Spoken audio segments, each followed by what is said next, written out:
Thank you, sir. Good afternoon. So, as sir introduced, the topic for my presentation is ANN for lipid profile prediction.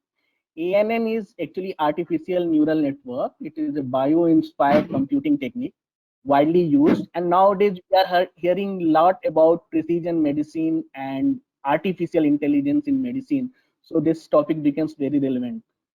So agenda for my presentation is actually artificial neural network is a part of machine learning. So briefly, I will introduce machine learning. I will not go much detail of the technique. I will rather explain the application and what we can do in India with ANN. So machine learning, I will introduce machine learning, then machine learning approaches. Out of those approaches, there will be different types of approaches for machine learning, like supervised learning, unsupervised learning. Then I will briefly introduce artificial neural network, then analogy between artificial neural network and biological neural network, then some medical applications which can be in which ANN can be used, and then we will discuss a case where we will use ANN for lipid profile prediction. Okay. So machine learning is a study of computer algorithm that improves automatically through experience. Means as it experience that is great trained, it improves, the accuracy improves.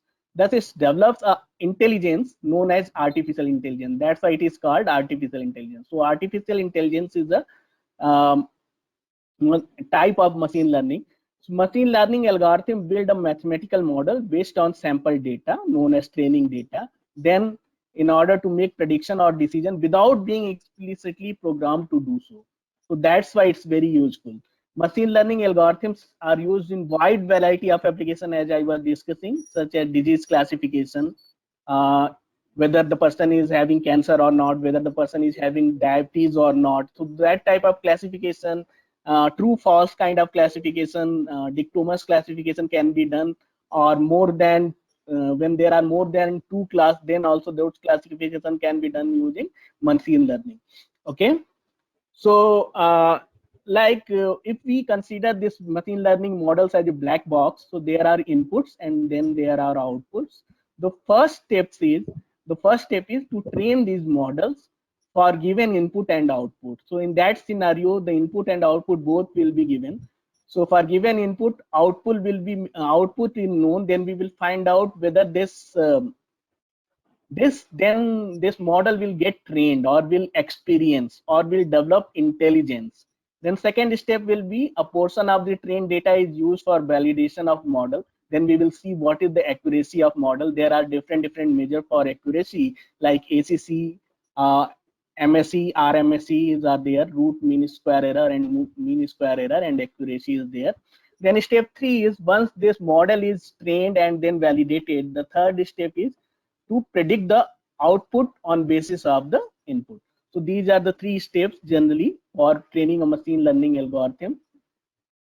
There are 3 different type of approaches of machine learning. 2 more are there, like offline learning and online learning. But I will discuss 3 main approaches: supervised learning, unsupervised learning, and reinforcement learning. Supervised learning is the computer is presented with examples input and then desired output, as I discussed in earlier slide, given by a teacher or trainer. The goal is to learn a general rule that maps input into output. Once that general rule is learned, then we will provide only input and it will predict the output. One of the example which is widely used, one of the technique, logistic regression, falls under this machine learning supervised learning. Unsupervised learning, when no levels are given. Okay, only inputs is given, and this algorithm develops some sense out of it. So unsupervised learning can be a goal itself or a mean toward an end. One example of unsupervised learning is k-mean clustering. So suppose data is given and you want to cluster into k clusters. So that type of that type of approach is called unsupervised learning. And then third approach is semi-supervised learning. Here the value of output is unknown, but network provide the feedback whether the output is right or wrong. So this type of learning is called reinforced learning. Okay. So these are three major approaches of machine learning. Now, artificial neural network is a type of machine learning. So artificial neural network is also called deep learning or connectionist systems. These are computing systems vaguely inspired by biological neural networks, BNN. Uh, Such systems learn to perform tasks by considering examples, or it get trained to develop some intelligence. Okay, generally without being programmed with any task specific rule.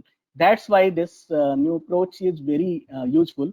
ANN requires what was the shortcoming of ANN? ANN requires large collection of unit data. It's required data, but now these days data is readily available. So ANN is very much into picture, and its accuracy has improved. ANN requires a large collection of units that are interconnected in some patterns. So I will discuss the different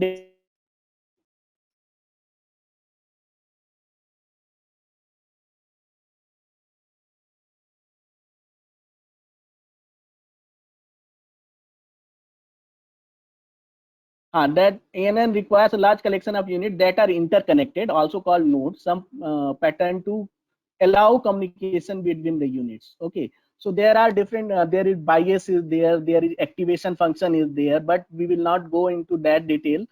Every neuron is connected with other neuron through a connection link, and each connection link is associated with weight that has information about the input signal. So this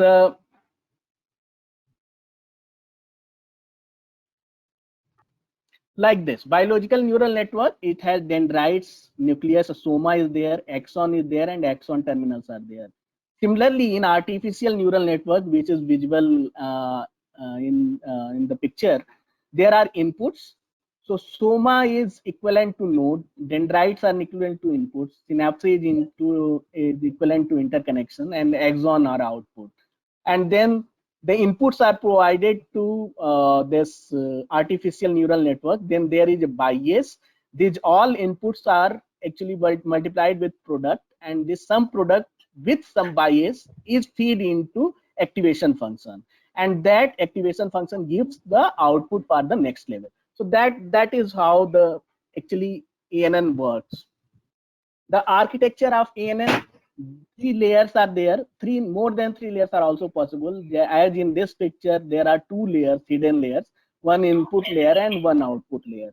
The example which I will discuss in this presentation has used only one hidden layer. But if layers are more, accuracy may improve. Okay, so there are three types of layer in ANN: input layer, hidden layer, and output layer. And these layers are interconnected as it is visible in picture. A typical neural network contains a large number of connections between different nodes. Okay.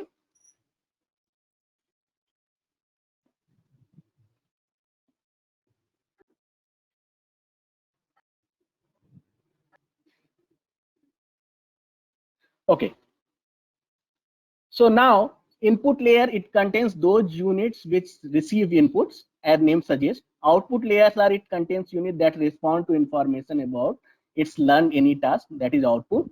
Hidden layers are something which adjust. These units are in between input and output layers. The jobs of hidden layer is to transform into something that output unit can use in some way. So what happens, these weights are the critical factors. Once we provide certain inputs, the inputs is multiplied with weight and it gets propagated forward, and it is compared, the output is compared with actual targeted output, and if there is difference, that either is propagated backwards and these weights are adjusted.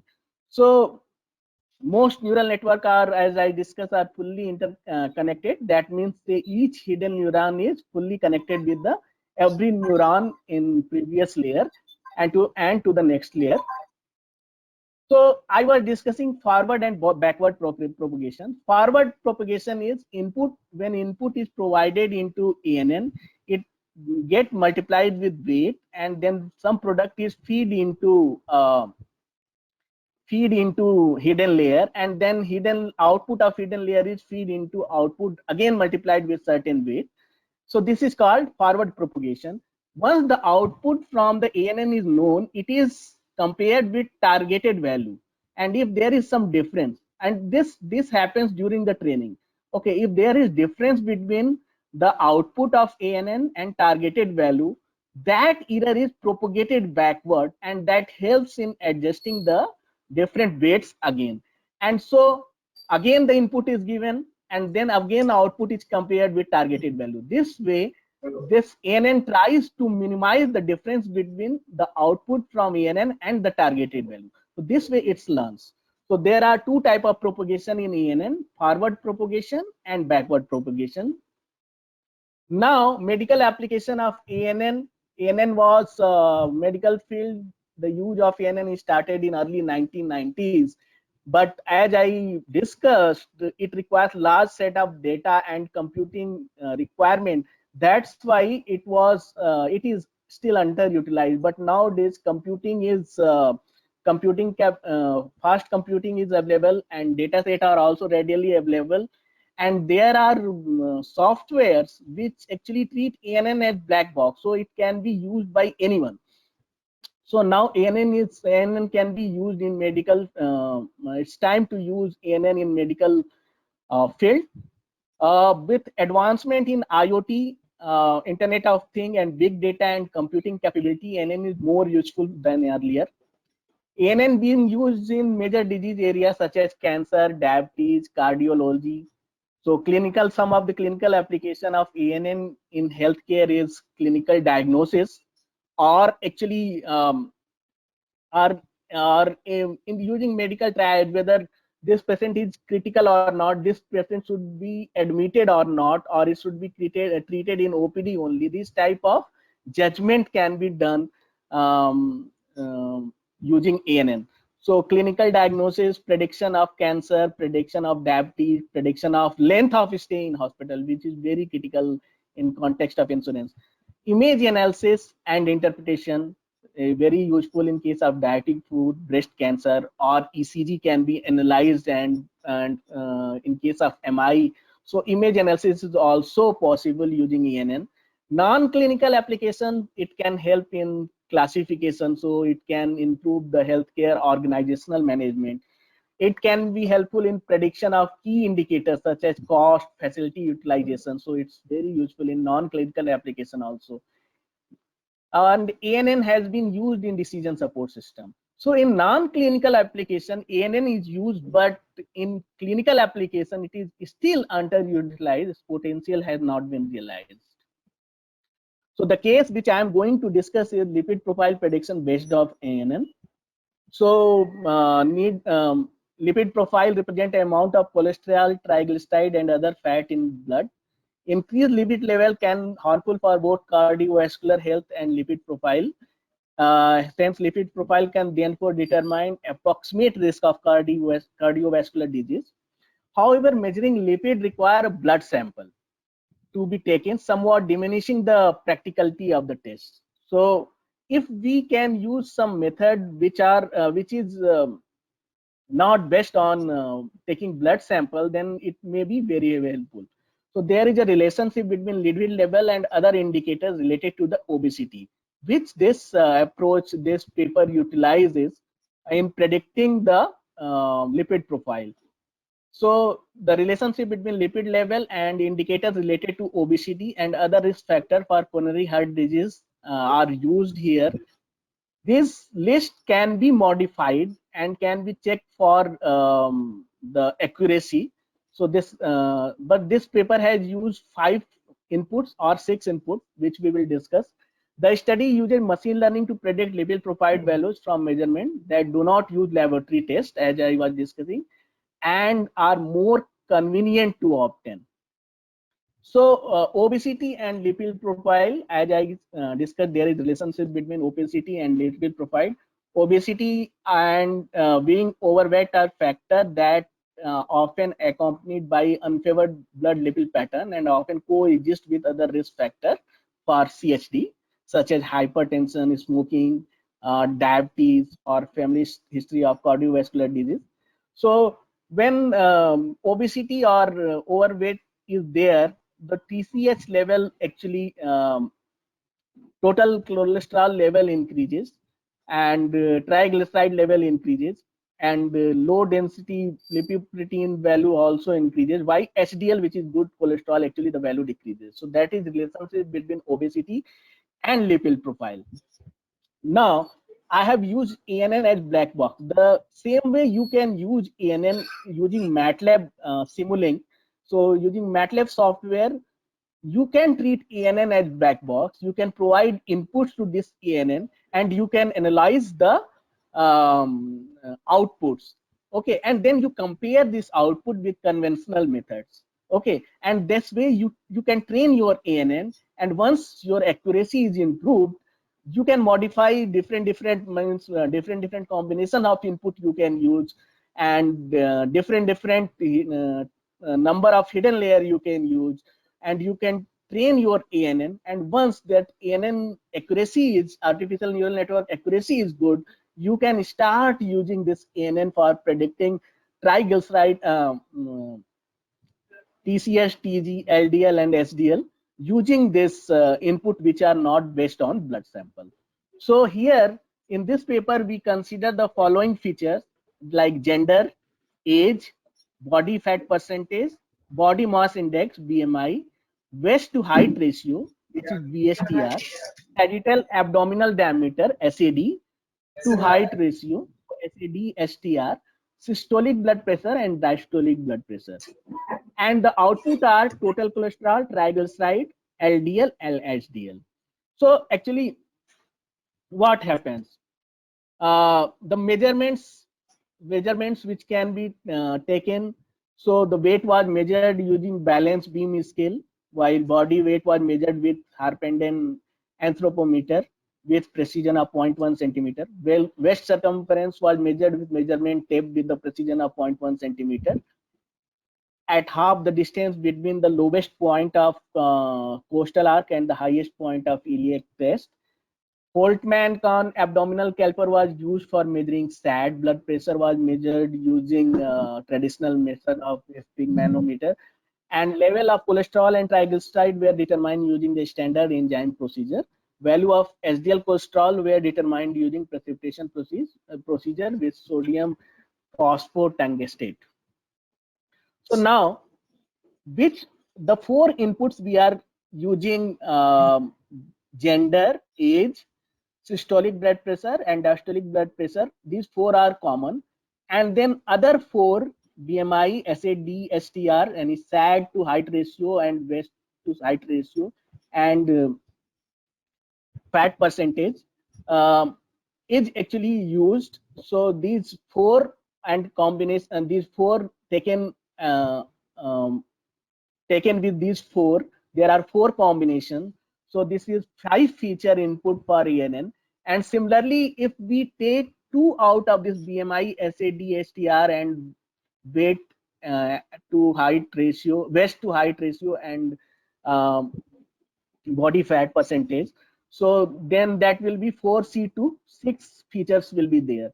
So these 5 feature input and 6 feature inputs were used for ANN, and the input combination, as I discussed, were 5 feature and 6 feature, and the hidden layer was of 3, 6, 9, 12, 15, 18, 21, 24, 27, and 30 nodes.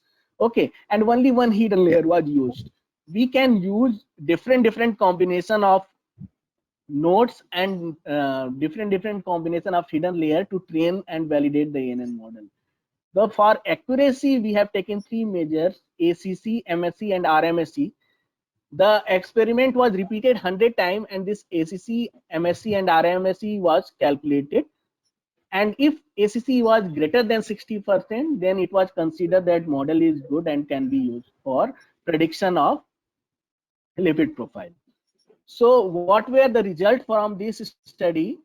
The prediction of TCH by using 5 feature inputs like X1 5, X2 5, X3 5, and X4 5. So one first feature is with BMI, and other are age, gender, diastolic, and blood pressures are there. And similarly, second feature is with SAD to height ratio, and then third feature is with waist and height ratio, and fourth feature is body fat percentage. And these different measures were taken, the calculated like ACC, MSC, and RMSE was calculated for different combination of hidden layer. Only one hidden layer was taken. So hidden layer consisting of three neuron nodes, 6, 9, 12, 15, 18, 21, 24, 26, and 30 were taken. Another study can be formulated or can be designed to have more than one layer and different combination of nodes also.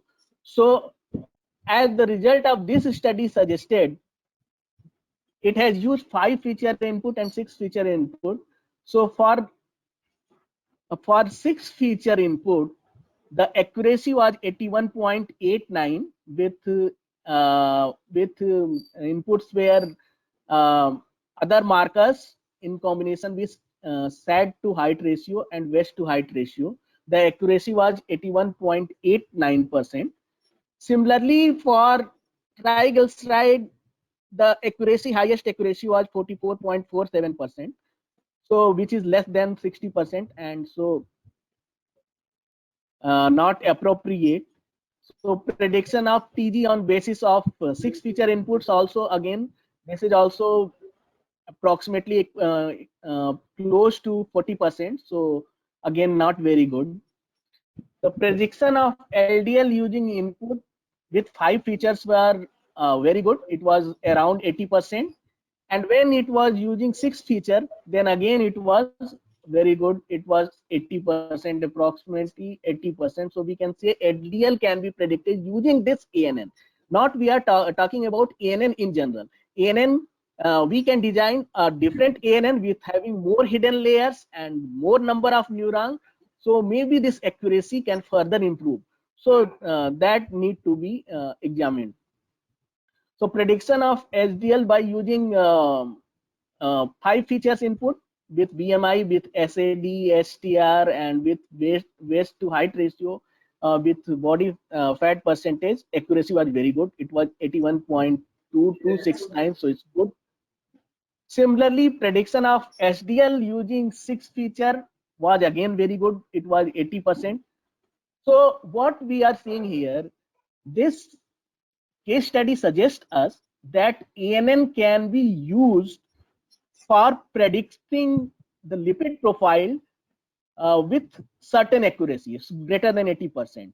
Only in this case, the accuracy was not good in case of predicting TG, triglyceride.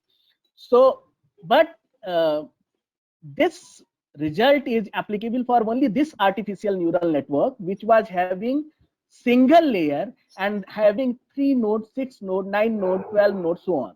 Okay, we can have a different ANN with more hidden layer with different combination of nodes, and we can have better results. But as this result of this study suggests, this result of this study suggests ANN is useful. ANN is useful to predict the lipid profile on basis of markers of obesity. So the conclusion for this case study was using the advances in machine learning and relationship between lipid profile and obesity, a model can be developed which can predict with certain accuracy.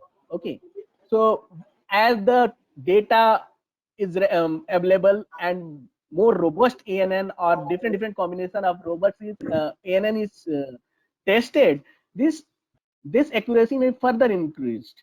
So causal relationship between lipid profile and obesity is well known, which is utilized by this ANN model. So TCH, LDL, and TG shows in increase, and SDL is decreased in obese person. That relationship is used in this ANN model. The ANN inputs were gender, age, systolic and diastolic blood pressure, a single or combination of multiple obesity parameters, as we seen, 5 feature and 6 feature inputs were given to ANN, and either we used one of body mass index, sagittal, abdominal diameter, or height to height ratio and waist to height ratio, or combination 2 out of these 4 were used. And the study shows that this solution is suitable for prediction of TCH, LDL, and HDL, while not suitable for prediction of TG. But again, I am saying this result is applicable for this ANN only. We can have different ANN, and again for those ANN can be trained for, and accuracy can be tested. If accuracy is better than 80%, 90% is there, then those ANN can be used for prediction of lipid profile from this markers of obesity. So thus it gives us an idea that ANN can be used for predicting the lipid profile. Again, this study is not done in India. So for India, we need to check whether the prediction on basis of these markers will be that accurate in case of India also. So similar kind of study need to be designed for India. Different hidden layers and nodes combinations should be tested. And if the accuracy is good, that can be used for non-invasive method for prediction of lipid profile using the markers of obesity. These were some of the references. Thank you. That was from my side.